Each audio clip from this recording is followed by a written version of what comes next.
We were talking before about some of your more interesting exchanges with celebrities. The, what did Sammy Davis Jr. call you? Tall man. Tall man. I was the tall man.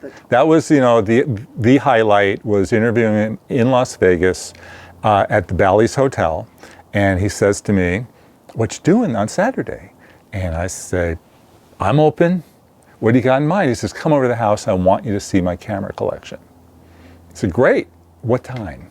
2:30. I'm in. And so this has got to go away. They're going to change their mind, whatever. No, I just drove up and knocked on the door, and he answered and brought me in. And it was the highlight. It was, we played Ms. Pac-Man together.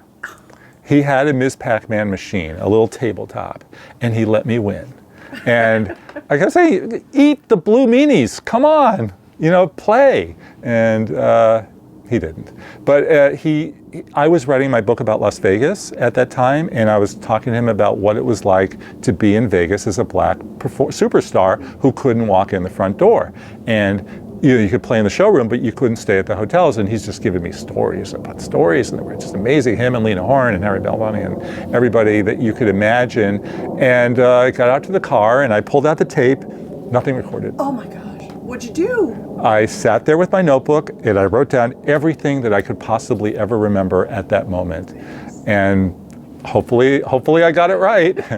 But usually, I like to say at any interview, if you said to me, "What did he say? What did she say?" I could give you the 2 or 3 sound bites because you remember the highlights. Yes. The problem is, it was a 3-hour interview. Yes. Yeah. Yes. But from that moment, I was his friend at USA Today, and I did a lot of stories on him through the years. He had a new book. He had this. He called me once. "I have a scoop for you." I said, "Yeah, great. What?" He said, "I have throat cancer. And I wanted you to have it first." Wow. What do you say? "Gee, I'm sorry. You're going to beat this." And of course he didn't, but he wanted me to have the story. And last time I saw him, they were doing a tribute show to him at ABC, one of those tribute concerts. And he could barely speak, but he came up to me at the press, there was a little press thing, and he said, "I'll come to the house afterwards. We're having a party." So, okay, great. And so I drove to the party. I walked in the door.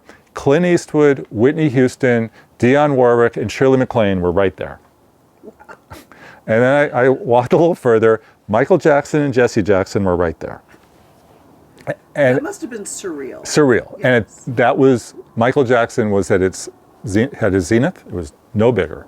And he wasn't doing any interviews. So, okay, I'm going to walk on over there. And I said, "That was some concert, wasn't it?" "Yes."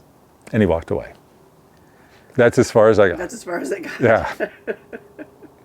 But that was a party of all parties. I bet. You've had some other experiences, jogging with some. Okay, so Sammy got me in touch, again, the Vegas book. So he got me in touch with Bill Cosby, who played in Vegas for years. And Cosby was going to meet me in Las Vegas at the University of Nevada, Las Vegas running track. Now place the time here. 80s. This was at the height of the Cosby show. We were all watching him. He had done his stand-up, which was huge in my era. Yes. Yeah. So the deal was I would meet him at the running track, and I did. And he said, "Let's start running." Okay. I'm not a jogger, but I did it, and I kept up with him, which is really all you can ask. And actually, we became friends. He then invited me to come to New York and spend a week with him at the Cosby Show, which I did. And they sent me there, and he's very long-winded. Now, he didn't ever offer me a beverage or anything like that. That would have been wise to pass on that one. But gave me time, which at the time, the show was as hot as it could be, so it was really great. And there were multiple experiences. I went there many times. Any wisdom from Mr. Cosby? Mr. C. Mr. C. Mr. C. That's what everybody called him. No, it's very long-winded. Yeah, I remember walking in and to the dressing room, and he says, "Get out your notepad. Let's get started." And you couldn't tape him. Really? No, you couldn't, because he goes on and on and on and on and on. And you couldn't sit there and listen to the tapes. Now, right. I wish that I had the video camera at Hugo's with Jerry Seinfeld, That would have been great. Yes. It's funny, I can hear their voices in my head every time you're talking about them. Was there any other experience? Now, this is while you're covering television, right? You've written your book. I'm writing the Vegas book. Writing the Vegas book, to which I went there every weekend for a year. Along the way, are you shooting photographs? Yeah, I did all the photographs for the Vegas book. And so the big thing I wanted was to get into the count room. What's the count room? The count room is where they count the money. Oh, yes. And everybody turned me down, and I interviewed the owner of the Sahara, whose name is Paul Loudon. And I said, hey, I got this idea. Would you let me in the count room? He says, yeah, if you get there at 4 a.m. Again, 4 a.m. I said, I'll be there. I'll be there. And unfortunately, it was nothing much to see. Just a bunch of people enclosed in glass, locked, counting money, and with cameras all over them. So it wasn't much to see, but at least I got in. You got in the room. I got in the room. You got in the room where it happened. Yeah. So that was really a great experience. The Vegas book was probably my favorite of all the books, just because, so wild there. And it was changing. The Mirage had not opened. Old Vegas switched to New Vegas with the Mirage.